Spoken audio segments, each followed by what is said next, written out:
ਜੇ ਤੁਹਾਨੂੰ ਦੁਨੀਆ ਦੀਆਂ ਸਾਰੀਆਂ ਭਾਸ਼ਾਵਾਂ ਆਉਂਦੀਆਂ ਹਨ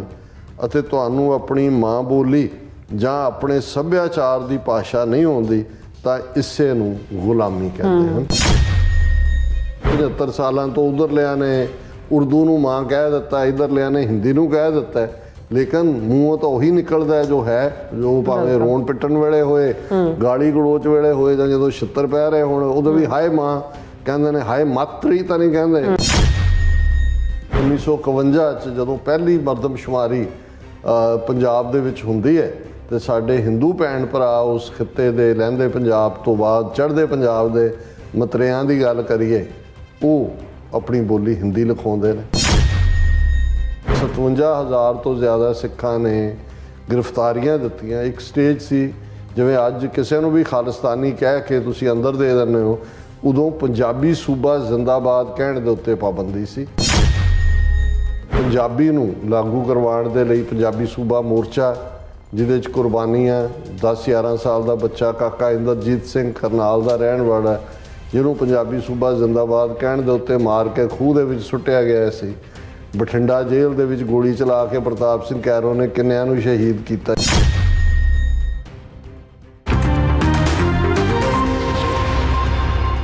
viewers welcome back to program. So viewers गलबात करन जा रहे हैं कि आज इंटरनेशनल मां बोली दिवस है और लगभग 25 साल पहला यूनाइटेड नेशंस ने इस दिन नूं इंटरनेशनल मदर लैंग्वेज डे वजों मानता दित्ती सी। अफसोस पंजाबी मां बोली नूं उसदे एक पुत्रां वल्लों ही नकारिया गया। सो इस बारे आपां गलबात करन जा रहे हैं। सो असीं चाहांगे कि तुसां इसी तरह बने रहना, देखण सुणन लई लिखण लई तुहाडा सब दा बहुत बहुत धन्नवाद। जी राज साहब की विचार ने? देखो अज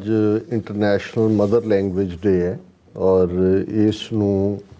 यूनाइटेड नेशंस की बॉडी यूनैस्को ने 17 नवंबर 1999 ਨੂੰ ਇੱਕ ਮਤੇ ਰਾਹੀਂ 21 ਫਰਵਰੀ ਦਾ ਦਿਨ ਮਿੱਥਿਆ ਸੀ।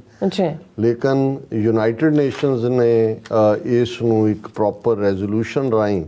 ਫਿਰ 2002 ਦੇ ਵਿੱਚ ਮਾਨਤਾ ਦਿੱਤੀ। ਸੋ ਜੇ ਅਸੀਂ ਕਹਿਣਾ ਹੋਏ ਕਿ ਵੀ ਹੁਣ ਇਸ ਵਰੇ ਅਸੀਂ 22 ਸਾਲ ਬਾਅਦ ਵੀ ਉਸ ਦਿਨ ਨੂੰ ਯਾਦ ਕਰ ਰਹੇ। और ये दिन 21 फरवरी क्यों चुनिया गया, इसका इतिहास असी हर साल 21 फरवरी वाले दिन जो गल करते हैं वो जरूर दसते हैं कि जदों 2 नेशन सिद्धांत के उत्ते पाकिस्तान होने दे विच आया। सो ज़ाहिर है कि पाकिस्तान दे विच डिबेट सी कि पाकिस्तान की कौमी ज़ुबान की होए, और कायदे आज़म मुहम्मद अली जिन्ना उन्होंने डिकलेयर उर्दू नूं नैशनल लैंग्वेज किया। हालांकि ना उन्होंने आप नूं आंदी सी उर्दू, ना ही पाकिस्तान दे ईवन 2% लोग भी, क्योंकि उर्दू तो गंगा जमनी तहजीब की जबान सी जिहड़े यूपी बिहार दिल्ली जां हिंदू हार्टलैंड चों गए सी। बंगालियां दी जबान बंगला सी, उधरले पंजाबियां दी पंजाबी, सिंधियां दी सिंधी, बलोचियां दी बलोची और पठाणा दी पश्तो सी। और इस इधरलियां ने तो रब्बी हुक्म समझ के जोड़ा वो अडॉप्ट कर लिया, लेकिन बंगालियां दे विच इस लैके रिजेंटमेंट हुई और उसका पहला प्रगटावा 21 फरवरी 1952 नूं जदों ढाका यूनिवर्सिटी के स्टूडेंट्स ने बंगला जबान नूं अगे करन दे नां थले प्रोटेस्ट किया, गोली चली, उन्हां चों कुछ जिहड़े ने वो मारे गए। और ये मूवमेंट एक जिहड़ी है अपने आप दे विच एस्टैबलिश हुई। हालांकि इस गल नूं मुड़ के 1971 तक पहुँचते हैं जदों इंडिया ने डायरैक्ट इंटरवीन किया, जिहड़ी है मुक्ति वाहिनी बना के, जां पाकिस्तान दे इलैक्शन सिस्टम दे विच, क्योंकि बंगलादेश जिन्हों अज कहंदे ने पूर्वी बंगाल सी, मशरकी बंगाल इहनूं कहा जांदा सी, इन्हां दी आबादी ज़्यादा सी सारे ਜਿਹੜਾ ਮਗਰਬੀ ਪੰਜਾਬ ਨੂੰ ਮਗਰਬੀ ਪਾਕਿਸਤਾਨ ਦੇ ਬਰਾਬਰ। ਜਦੋਂ ਮਗਰਬੀ ਪਾਕਿਸਤਾਨ ਕਿਹਾ ਜਾਂਦਾ ਹੈ ਉਹਦੇ 'ਚ ਪੰਜਾਬ, ਸਿੰਧ, ਬਲੋਚਿਸਤਾਨ, ਖੈਬਰ ਪਖਤੂਨਖਵਾ ਔਰ ਇਹ ਸਾਰੇ ਹੀ ਉਹਦਾ ਹਿੱਸਾ ਸੀ। ਔਰ ਜਦੋਂ ਯਹੀਆ ਖਾਨ ਜਨਰਲ ਬਣਿਆ, ਅਯੂਬ ਖਾਨ ਜਦੋਂ ਪਾਵਰ 'ਚੋਂ ਲੱਥਾ, ਉਹਨੂੰ ਦੇ ਗਿਆ ਪਾਵਰ, ਉਹਨੇ ਇਲੈਕਸ਼ਨਾਂ ਆਰਡਰ ਕੀਤੀਆਂ। ਮੁਜੀਬੁਰ ਰਹਿਮਾਨ ਦੀ ਜਿਹੜੀ ਅਵਾਮੀ ਲੀਗ ਹੈ ਉਹ ਬੜੀ ਵੱਡੀ ਅਕਸਰੀਅਤ ਦੇ ਨਾਲ ਜਿੱਤੀ, ਮੈਜੋਰਟੀ ਸੀਟਾਂ वो जित्ती। लेकिन इधर भुट्टो, जुल्फिकार अली भुट्टो जिहदा अपना एंबीशन सी, उसने फिर यहिया खान नूं मैनीपुलेट करके उसनूं मुजीबुर रहमान नूं, जिन्हों बंगालियां ने बंग बंधु कहना शुरू कर दिता सी, उन्होंने गिरफ्तार करवाया। और पाकिस्तान की फौज ने बंगलादेश के विच जाके विद फोर्स ਜਿਹੜਾ ਹੈ ਉਹਨੂੰ ਇੱਕ ਰਿਬੈਲੀਅਨ ਦਾ ਨਾਂ ਦੇ ਕੇ ਗਦਾਰੀ ਇਹ ਉਹ ਅਰੈਸਟ ਕਰ ਲਿਆ, ਪਾਕਿਸਤਾਨ ਦੀ ਕੈਦ 'ਚ ਰੱਖਿਆ ਮੁਜੀਬੁਰ ਰਹਿਮਾਨ ਨੂੰ ਇੱਧਰ ਮਗਰਬੀ ਪਾਕਿਸਤਾਨ 'ਚ ਜੀ। ਔਰ ਉੱਥੇ ਉਹਨਾਂ ਨੇ ਇੱਕ ਸਟੇਜ ਦੇ ਉੱਤੇ ਤਾਂ ਦਬਾ ਦਿੱਤਾ, ਪਰ ਇੰਡੀਆ ਦੇ ਆਪਣੇ ਡਿਜ਼ਾਈਨ ਸੀ, ਉਹ ਮੁਜੀਬੁਰ ਰਹਿਮਾਨ ਦੇ ਨਾਲ ਵੀ ਜਿਹੜਾ ਉਹ ਸਬੰਧ ਜੋੜੇ ਹੋਏ ਸੀ। ਔਰ ਮੁਕਤੀ ਵਾਹਿਨੀ ਰਾਹੀਂ ਔਰ ਇੰਦਰਾ ਗਾਂਧੀ ਨੇ ਫਿਰ ਜਿਵੇਂ ਫੌਜ ਭੇਜ ਕੇ 14 ਦਿਨਾਂ ਦੀ ਜਿਹੜੀ ਜੰਗ ਹੁੰਦੀ ਹੈ, ਜਿਸ ਦੇ ਵਿੱਚ 93,000 ਦੇ ਕਰੀਬ ਪਾਕਿਸਤਾਨੀ ਫੌਜੀ ਔਰ ਉਹਨਾਂ ਦੇ ਸਿਵਲੀਅਨ ਅਧਿਕਾਰੀ ਵੀ ਉਹ ਪ੍ਰਿਜ਼ਨਰ ਆਫ ਵਾਰ ਬਣਦੇ ਨੇ। ਔਰ ਜ਼ਾਹਰ ਹੈ ਵੀ ਢਾਕੇ ਦੇ ਉੱਤੇ ਉਹਨਾਂ ਦਾ ਕਬਜ਼ਾ ਹੁੰਦਾ ਫੌਜ ਦਾ। ਪਾਕਿਸਤਾਨ ਕੋਲ ਕੋਈ ਚੋਇਸ ਨਹੀਂ ਬਚਦੀ ਅਦਰ ਦੈਨ ਕਿ ਇਹਨੂੰ ਐਕਸੈਪਟ ਕਰੇ ਰਿਐਲਿਟੀ ਨੂੰ। ਸ਼ੇਖ ਮੁਜੀਬੁਰ ਰਹਿਮਾਨ ਨੂੰ ਰਿਲੀਜ਼ ਕੀਤਾ ਜਾਂਦਾ, ਉੱਥੋਂ ਸਿੱਧਾ ਪਹਿਲਾਂ ਲੰਡਨ ਆਉਂਦਾ ਔਰ ਫਿਰ ਜਹਾਜ਼ ਰਾਹੀਂ ਦਿੱਲੀ, ਜਿੱਥੇ ਇੰਦਰਾ ਗਾਂਧੀ ਸਮੇਤ ਸਾਰੀ ਕੈਬਨਿਟ ਉਹਨੂੰ ਰਿਸੀਵ ਕਰਦੀ ਹੈ ਔਰ ਉਹ ਬੰਗਲਾ ਦੇ ਵਿੱਚ ਜਿਹੜਾ ਹੈ ਉਹ ਆਪਣਾ ਐਡਰੈਸ ਕਰਦਾ। ਬੰਗਲਾਦੇਸ਼ ਇੱਕ ਅੱਡ ਮੁਲਕ ਦੇ ਤੌਰ 'ਤੇ, ਪਾਕਿਸਤਾਨ ਵੀ ਉਹਨੂੰ ਰੈਕਗਨਾਈਜ਼ ਕਰ ਲੈਂਦਾ। ਔਰ ਬੰਗਲਾ ਜ਼ਬਾਨ ਜਿਹੜੀ ਹੈ, ਔਰ ਰਵਿੰਦਰਨਾਥ ਟੈਗੋਰ ਦਾ ਲਿਖਿਆ ਹੀ ਹੈ ਗੀਤ ਅਮਾਰ ਸੁਨਾਰ ਬਾਂਗਲਾ, ਅੱਜ ਵੀ ਉਹਨਾਂ ਦਾ ਜਿਹੜਾ ਉਹ ਨੈਸ਼ਨਲ ਐਂਥਮ ਹੈ। ਸੋ ਇਹ ਔਰ ਜਦੋਂ ਫਿਰ ਬੰਗਲਾਦੇਸ਼ ਇੱਕ ਅੱਡ ਮੁਲਕ ਬਣ ਜਾਂਦਾ ਹੈ,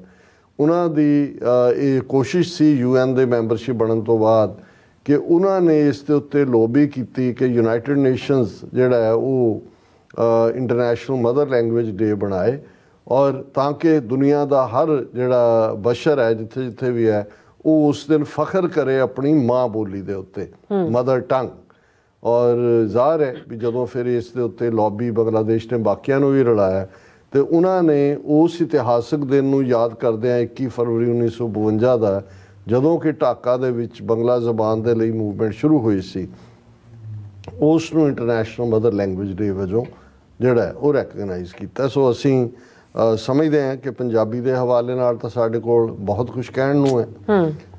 ਬੇਸ਼ੱਕ 7-8 ਹਜ਼ਾਰ ਸਾਲ ਦੀ ਸਾਡੀ ਉਸ ਇੰਡਸ ਵੈਲੀ ਸਿਵਲਾਈਜੇਸ਼ਨ ਦੇ ਵਛਿੰਦੇ 5 ਦਰਿਆਵਾਂ ਦੀ ਧਰਤੀ,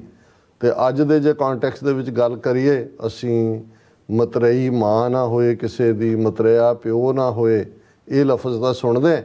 ਪਰ ਜਦੋਂ ਪੁੱਤਰ ਧੀਆਂ ਮਤਰਿਆਂ ਵਾਂਗ ਬਿਹੇਵ ਕਰਨ ਤੇ ਅਸਲੀ ਮਾਂ ਜਿਹੜੀ ਹੈ ਉਹ ਅਸਲੀ ਪੁੱਤਰ ਜੰਮ ਕੇ ਵੀ ਜਾਂ ਅਸਲੀ ਧੀਆਂ ਜੰਮ ਕੇ ਵੀ ਉਹ ਰੁਲੇਵੇਂ ਦੇ ਵਿੱਚ ਹੋਏ, ਤਾਂ ਫਿਰ ਉਹਨਾਂ ਨੂੰ ਤੁਸੀਂ ਕੀ ਕਹੋਗੇ। ਸੋ ਮੈਂ ਸਮਝਦਾ ਕਿ ਇੱਕ ਵੱਡਾ ਹਿੱਸਾ ਸਾਡੇ ਖਿੱਤੇ ਦਾ 47 ਦੇ ਵਿੱਚ ਜਦੋਂ ਪੰਜਾਬ ਦੀ ਵੰਡ 29 ਜ਼ਿਲ੍ਹੇ ਸੀ, 13 ਇੱਧਰ ਆਏ, ਬਾਕੀ ਪਾਕਿਸਤਾਨ ਦਾ ਹਿੱਸਾ ਬਣੇ। ਲਗਭਗ 62% ਏਰੀਆ ਪੰਜਾਬ ਦਾ ਜਿਹੜਾ 47 ਤੋਂ ਪਹਿਲਾਂ ਸੀ ਉਹ ਪਾਕਿਸਤਾਨੀ ਪੰਜਾਬ ਬਣਿਆ, ਔਰ ਅੱਜ ਵੀ ਪਾਕਿਸਤਾਨ ਦੀ ਸਭ ਤੋਂ ਜ਼ਿਆਦਾ ਆਬਾਦੀ ਪੰਜਾਬ ਦੀ ਹੈ। ਲੇਕਿਨ ਜਿਹੜੀ ਆਪਣੀ ਜ਼ਬਾਨ, ਈਵਨ ਜੇ ਉਹਨਾਂ ਦੀ ਪਾਰਲੀਮੈਂਟ ਦੇ ਵਿੱਚ ਵੀ ਕੋਈ ਪੰਜਾਬੀ 'ਚ ਤਕਰੀਰ ਨਹੀਂ ਕਰ ਸਕਦਾ। ਹਾਲਾਤ ਇਹ ਨੇ, ਉਹਨਾਂ ਦੇ ਜਿਹੜੇ ਵੀ ਮੈਨੂੰ ਉਹਨਾਂ ਦੇ ਸ਼ੋਅ ਕਦੇ ਦੇਖਣ ਦਾ ਸੁਣਨ ਦਾ ਮੌਕਾ ਮਿਲਦਾ, ਬੜੀ ਉਰਦੂ ਬੋਲਣ ਦੀ ਕੋਸ਼ਿਸ਼ ਕਰਦੇ ਨੇ। ਉਹ ਪਾਕਿਸਤਾਨ ਦੇ ਹੀ ਸ਼ਾਇਰ ਹੋਏ ਨੇ ਉਸਤਾਦ ਦਾਮਨ, ਤੇ ਉਹਨਾਂ ਦਾ ਮੈਂ ਹੁਣ ਅੱਜ ਕਿਉਂਕਿ ਮਦਰ ਲੈਂਗੁਏਜ ਡੇ ਦੇ ਉੱਤੇ ਗੱਲ ਕਰ ਰਹੇ ਤਾਂ ਉਸਤਾਦ ਦਾਮਨ ਨੇ ਇੱਕ ਵਾਰ ਕਿਹਾ ਸੀ, ਕਹਿੰਦਾ ਵੀ ਜਦੋਂ ਪੰਜਾਬੀ ਜਿਹੜਾ ਨਾ ਉਰਦੂ ਬੋਲਦਾ ਹੈ ਤੇ ਇਵੇਂ ਲੱਗਦਾ ਝੂਠ ਬੋਲ ਰਿਹਾ ਕਿ ਵੀ, ਔਰ ਇਹੀ ਹਾਲ ਮੈਂ ਦੇਖਦਾ ਕਿ ਵੀ ਉਰਦੂ ਜ਼ਬਾਨ ਜਿਹਨਾਂ ਦੀ ਹੈ, ਜਦੋਂ ਤੁਸੀਂ ਉਹਨਾਂ ਦੀ, ਉਰਦੂ ਬਹੁਤ ਖੂਬਸੂਰਤ ਜ਼ਬਾਨ ਹੈ, ਸਵਾਦ ਆਉਂਦਾ ਹੈ, ਸਾਰੀ ਸ਼ੇਰੋ ਸ਼ਾਇਰੀ ਦੂਜੀ ਉਸ ਤੋਂ ਬਿਨਾਂ ਹੁੰਦੀ ਨੇ, ਲੇਕਿਨ ਉਹਨਾਂ ਨੂੰ ਇੱਕ ਐਜ਼ ਏ ਜ਼ਬਾਨ ਰਹਿਣਾ ਇੱਕ ਵੱਖਰੀ ਗੱਲ ਹੈ। ਪਰ ਐਸੀ ਕੀ ਮਜਬੂਰੀ ਹੈ ਪੰਜਾਬ ਦੇ ਪੁੱਤਰ ਧੀਆਂ ਦੀ, ਜੇ ਲਹਿੰਦੇ ਪੰਜਾਬ ਦੀ ਗੱਲ ਕਰੀਏ, ਅੱਜ ਬੇਸ਼ੱਕ ਥੋੜ੍ਹੀ ਬਹੁਤ ਰਿਵਾਈਵਲ ਵੱਲ ਗੱਲ ਜਾ ਰਹੀ ਹੈ, ਕਾਨਫਰੰਸਾਂ ਹੋ ਜਾਂਦੀਆਂ ਨੇ ਇਸ ਦਿਨ ਦੇ ਉੱਤੇ, ਕੋਈ ਤਾਂ ਕਿਤੇ ਕੋਈ ਮੁਸ਼ਾਇਰਾ ਹੋ ਜਾਂਦਾ ਜਾਂ ਦੂਸਰਾ, ਲੇਕਿਨ ਸਰਕਾਰੀ ਤੌਰ ਦੇ ਉੱਤੇ ਜਿਸ ਕਿਸਮ ਦੀ ਇਹ ਸਾਰੀ ਲਾਈਨ ਲਈ, ਉਹਦਾ ਨਤੀਜਾ ਕਿ ਪੰਜਾਬੀ ਜਿਹੜੇ ਲਹਿੰਦੇ ਪੰਜਾਬ ਦੇ, ਉਹਨਾਂ ਦੀਆਂ ਅਗਲੀਆਂ ਜਨਰੇਸ਼ਨਸ, ਉਹਨਾਂ ਨੂੰ ਤਾਂ ਫਿਰ ਇਹੀ ਸਿਖਾਇਆ ਗਿਆ ਕਿ ਜੀ ਇਹ ਦਿਹਾਤੀਆਂ ਦੀ ਹੈ। ਜੇ ਉਹਨਾਂ ਦੇ ਨਾਨਾ ਨਾਨੀ ਜਾਂ ਦਾਦਾ ਦਾਦੀ ਪਿੰਡੋਂ ਆਉਂਦੇ ਸੀ ਤੇ ਉਹਨਾਂ ਨੂੰ ਵੀ ਉਹ ਤਾਕੀਦ ਕਰਦੇ ਬੱਚਿਆਂ ਨੂੰ ਵੀ ਕਿ ਨਾ ਇਹ ਦਿਹਾਤੀ ਨੇ, ਇਹਨਾਂ ਦੀ ਨਹੀਂ, ਅਸੀਂ ਤਾਂ ਜਿਹੜੇ ਆ ਬੜੇ ਸੋਫਿਸਟੀਕੇਟ ਹੈ। ਸੋ ਇਸੇ ਅੰਦਾਜ਼ ਦੇ ਵਿੱਚ ਅਸੀਂ ਇੱਧਰਲੇ ਭਾਰਤੀ ਕਬਜ਼ੇ ਵਾਲੇ ਜੇ ਪੰਜਾਬ ਦੀ ਗੱਲ ਕਰੀਏ ਤੇ 1951 'ਚ ਜਦੋਂ ਪਹਿਲੀ ਮਰਦਮਸ਼ੁਮਾਰੀ ਪੰਜਾਬ ਦੇ ਵਿੱਚ ਹੁੰਦੀ ਹੈ, ਤੇ ਸਾਡੇ ਹਿੰਦੂ ਭੈਣ ਭਰਾ ਉਸ ਖਿੱਤੇ ਦੇ ਲਹਿੰਦੇ ਪੰਜਾਬ ਤੋਂ ਬਾਅਦ ਚੜ੍ਹਦੇ ਪੰਜਾਬ ਦੇ ਮਤਰਿਆਂ ਦੀ ਗੱਲ ਕਰੀਏ, ਉਹ ਆਪਣੀ ਬੋਲੀ ਹਿੰਦੀ ਲਿਖਾਉਂਦੇ ਨੇ ਔਰ ਪੰਜਾਬੀ ਬੋਲ ਕੇ ਹਿੰਦੀ ਲਿਖਾ ਰਹੇ ਹੁੰਦੇ ਨੇ ਕਿ ਵੀ। ਔਰ ਜਿਵੇਂ ਮੈਂ ਲਹਿੰਦੇ ਪੰਜਾਬ ਦੀ ਗੱਲ ਕੀਤੀ, ਵੀ ਜਦੋਂ ਤੁਸੀਂ ਉਹਨਾਂ ਦੇ ਟਾਕ ਸ਼ੋਅ ਦੂਸਰੇ ਦੇਖਦੇ ਹੋ, ਕੱਲ੍ਹ ਹੀ ਮੈਂ ਦੇਖ ਰਿਹਾ ਸੀ ਇੱਕ बड़ी अच्छी होस्ट हैगी है तो वो कोई नुकता जिहड़ा वो क्लीयर कर रही है गैस्ट दे नाल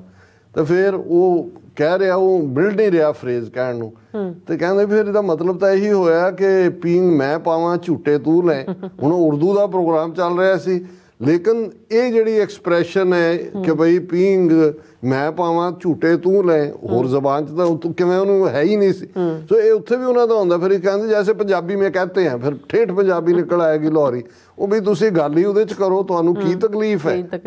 लेकिन ये भी एक अपने किस्म दी दा एहसासे कमतरी हुंदा है ते साडे पंजाबी हिंदू भैन भरावां ने उन्होंने हिंदी दियां भी लत्तां तोड़ियां और यही हन जी भैन जी हम तो लौडे वेले दाल तर देते हैं हौली हौली रीझती रहती है देखो हमने वाह पंजाबी वाह हिंदी सीख ली है सो इस किस्म के वरतारे का ही नतीजा 1961 भी झूठ बोलिया उहदे चों ही जदों पंजाब दे 4 टुकड़े होए जदों कि एक पासे पहले ही जिहड़ा 62% पंजाब तो इधर आ गया 47 जिहड़ा बचिया 38% उहदे अगों 4 टुकड़े हो गए क्योंकि अदरवाइज जे पंजाबी सूबे की मंग से उन्हें 38% नूं तुसीं कहो जी पंजाबी जबान है हिंदी अंग्रेजी भी पढ़ा दिओ 3 लैंगुएज फार्मूला सी उहदे चों हरियाणा कढ़ता हिमाचल कढ़ता चंडीगढ़ कढ़ता तो वो 50,300 स्क्वेयर किलोमीटर का पंजाब और अज गुलामी का हाल यह है बेशक स्टेट लैंगुएज के तौर पर पंजाबी रैकगनाइज हुई माँ बोली का बिल लक्ष्मण सिंह गिल ने पास कराया अज तुसीं नैशनल हाईवेज़ तो लैके ईवन जिहड़े गुरमुखी स्क्रिप्ट दे विच लखर लिखे जाते हैं उहदे च पंजाबी दा वो बेड़ा गर्क कीता जांदा है ते पंजाब दे विच पब्लिक स्कूल दूजे तीजे RSS दे तो स्कूलों की गल ही वखरी है क्रिश्चन स्कूल ईवन इत्थों तक के जिहड़ा भी थोड़ा बहुत प्राइवेट है उहदे च पंजाबी बोलण ते फाइन कीता जांदा है और तुसीं सिख घरां दे विच उवें ही जिवें जे उस्ताद दामन ने कहा ना भी उर्दू बोलता जिहड़ा सिख है ना उर्दू बोलता पंजाबी इवें लगदा झूठ बोलदा है तो मैं जो हिंदी बोलते सिखां नूं देखदा वो पहला तो दिल्ली बंबई दे कल्चर ही अज पंजाब च भी है तो इवें लगता कि भी ये इस धरती दे नहीं है कितों होर ही उत्थों ही आए ने हरिद्वार तो आए ने जां बनारस तो आए ने इस किस्म का सो ये एक जदों अज असीं ये गल कर रहे हैं बेशक सिखां नूं ये क्रैडिट जांदा है कि उन्होंने पंजाबी की लड़ाई लड़ी पंजाबी सूबा बनाया और अज एक वड्डी लहर है खास तौर पर डायस्पोरा सिखां दे विच हर गुरुद्वारे दे नाल गुरमत स्कूल है पंजाबी स्कूल है क्योंकि साडे लई महज एक जबान तक ही माँ बोली तक नहीं साडा तां कल्चर जदों असीं सकाफत की गल करते हैं सिविलाइजेशन की गल करते हैं सभ्यता की गल करते हैं तो फिर किसी भी सिविलाइजेशन के लिए लैंगुएज बहुत इंपॉर्टेंट होंगी एक बोली है एक स्क्रिप्ट है पंजाबी बोली भी है जिहड़ी ज़ाहिर है कि इहदे बावजूद कि 75 सालों तो उधर लिया ने उर्दू नूं माँ कह दिता इधर लिया ने हिंदी नूं कह दिता है लेकिन मूँह तो उही निकलता है जो भावें रोण पिटन वेले होए गाली गलोच वेले होए जां जदों छित्तर पै रहे होण उदों भी हाय माँ कहंदे ने हाय मातरी तो नहीं कहंदे जां मातरी श्री जिहड़ा वो उन्होंने ड्रामे वाले हिंदी वालियां ने रामायण महाभारत बना के सुना दिता है सो असी जिथे अज इस उन्हां सारियां नूं याद करते हैं जिन्हां ने पंजाब दे विच पंजाबी नूं लागू करवाउण दे लई पंजाबी सूबा मोर्चा जिहदे च कुर्बानियां 10-11 साल का बच्चा काका इंदरजीत सिंह करनाल का रहण वाला जिन्होंने पंजाबी सूबा जिंदाबाद कहण दे उत्ते मार के खूह दे विच सुट्टिया गया सी